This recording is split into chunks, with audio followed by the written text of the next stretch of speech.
to fix yourself totally upon the bridegroom, the precious lover of our souls, the beloved himself, for his own sake and not his gifts, is to seek nothing outside of him, but to be contented by him. I believe the greatest sin that there is that men should love the things that God has made and not God himself. God is known in loving, not in fighting, not in striving, not in stressing, not in forcing. He is known, enjoyed in loving. There are three kinds of love that Richard Raleigh writes about: the insuperable, the inseparable, and the singular. The insuperable is when it can be overcome by no other affection, when it freely rejects everything that gets in the way for the sake of him.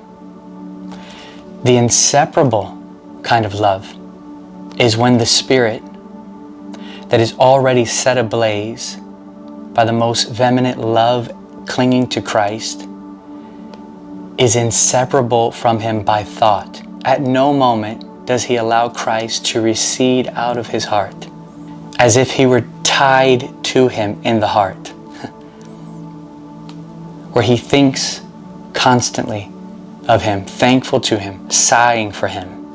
And the third is singular, where Jesus and nothing but Jesus is able to satisfy the soul. This is when the soul has been established in love that is singular, to love only one, him alone.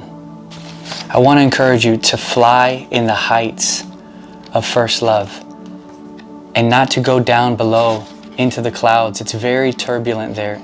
There's a lot of unnecessaries there.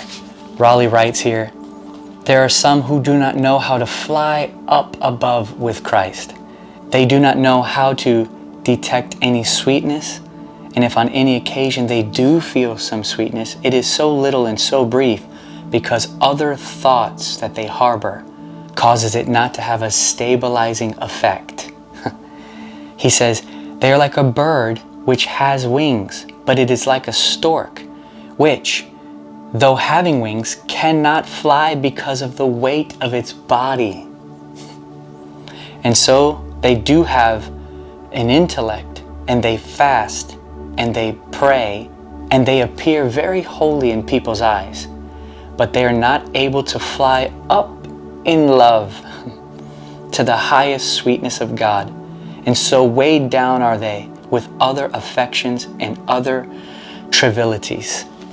I want to encourage you that no matter how other people are presenting Jesus, no matter what's going on in your life, no matter what people say to you or how they come against your great love for Jesus, love him, because it will lift you up above the clouds, the turbulence that's in the clouds, and you will go to the steady ease of enjoyment above all of the pressures and tribulations and trials and pain in life. You can go above all of it. There is a place in him that keeps you disconnected from all of the things that so easily destroy the faith of other people, that easily destroy the trust of other people, that easily destroy the peace and the joy of other people. And I believe it to be loving Jesus with all of our hearts, setting all of our affection on him, an insuperable love, an inseparable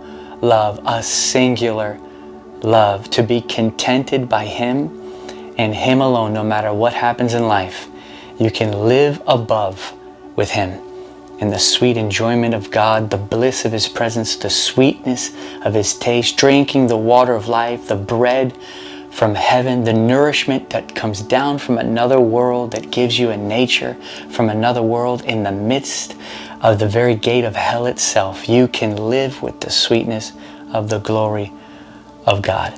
Love him no matter what anybody says. He will take you up above all of those things that take people below. God bless you guys. Alexa, we're done. May the Lord use your video to bring people closer to Himself.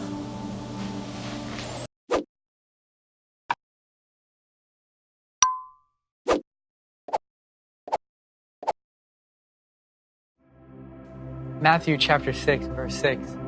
Jesus speaks to us about prayer. And He says, when you pray, go into your most private room and closing the door, pray to your Father who sees in secret. And your Father who sees in secret will reward you in the open. This actual text is what the entire course is going to be driving home. We must spend time with God.